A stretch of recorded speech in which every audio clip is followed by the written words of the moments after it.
జై Swaraj world TV వారికి కళాభివందనాలు. రేపు డాక్టర్ నేరేళ్ల వేణుమాధవ్ గారి 6వ వర్ధంతి సందర్భంగా అతని శిష్యులైన నేను మిమిక్రీలో కొన్ని భాగాలు చేయబోతున్నాను. ఒక చిన్న పాప ఏడిస్తే ఎలా ఉంటుందో ఆ వాయిస్ చేసి వినిపిస్తున్నాను.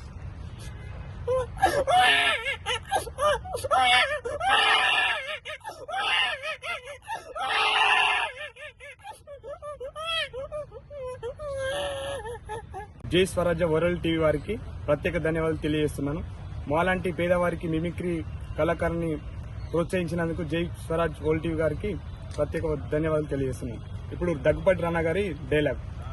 నీ విశ్వాసం చూస్తుంటే ఎప్పటికప్పుడు మతిపోతూనే ఉంది కట్టప్ప. ఎలా కట్టప్ప, ఎలా? ఇది ఎలా సాధ్యం? అనుభవించని దేవసేన సత్యదాకా అనుభవించని. అలాగే ఏరోప్లేన్ పైన ఎలా వెళ్తుంది?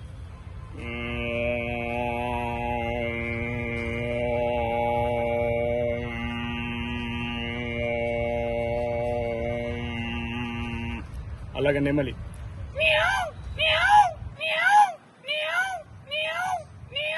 ఇప్పుడు నేను దానవీర శూరకర్ణలో సినిమాలోనిది దుర్యోధన డైలాగ్ చేయబోతున్నాను, అనుకరిస్తున్నాను.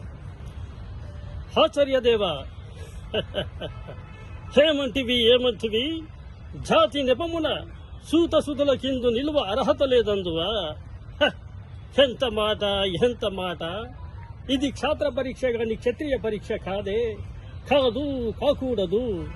ఇది కుల పరీక్ష అందువా? నీ తండ్రి భరతవాదిని జననమెచ్చిది, అది జుగుప్సాకరమైన నీ సంభవం ఎచ్చిది. మట్టి కుండలో పుట్టిదివి కదా. నీది ఏ కులము?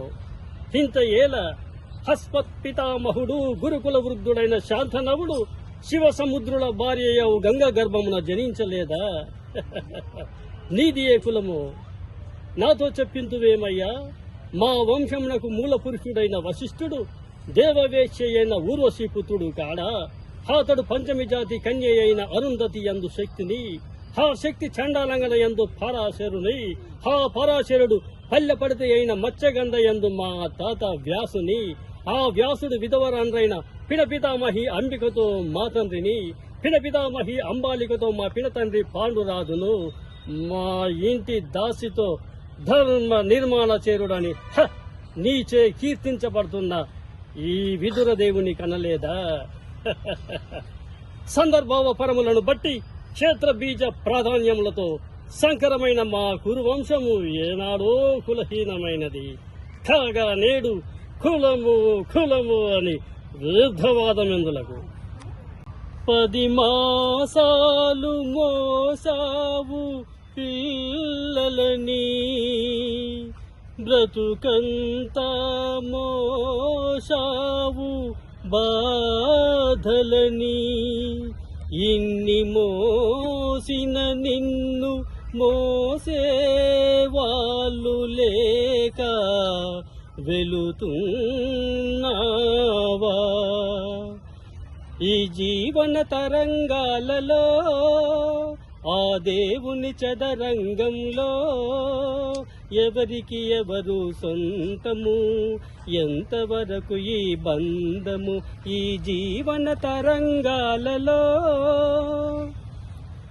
కడుపు చించుకు పుట్టిందొకరు, కాటికి నిన్ను మోసేదొకరు, తలకు కొరివి పెట్టేదొకరు, ఆపై నీతో వచ్చేదెవరు? ఆపై నీతో వచ్చేదెవరు? ఈ జీవన తరంగాలలో ఆ దేవుని చదరంగంలో ఎవరికి ఎవరు సొంతము? ఎంతవరకు ఈ బంధము? మమతే మనిషికి బందికానా, భయపడి తెంచుకు పారిపోయినా. మమతే మనిషికి బందికానా, భయపడి తెంచుకు పారిపోయినా. తెలియని పాశం వెంటపడి రుణం తీర్చుకోమంటుంది. తెలియని పాశం వెంటపడి రుణం తీర్చుకోమంటుంది. నీ భుజం మార్చుకోమంటుంది. ఈ జీవన తరంగాలలో ఆ దేవుని చదరంగంలో ఎవరికి ఎవరు సొంతము, ఎంతవరకు ఈ బంధము.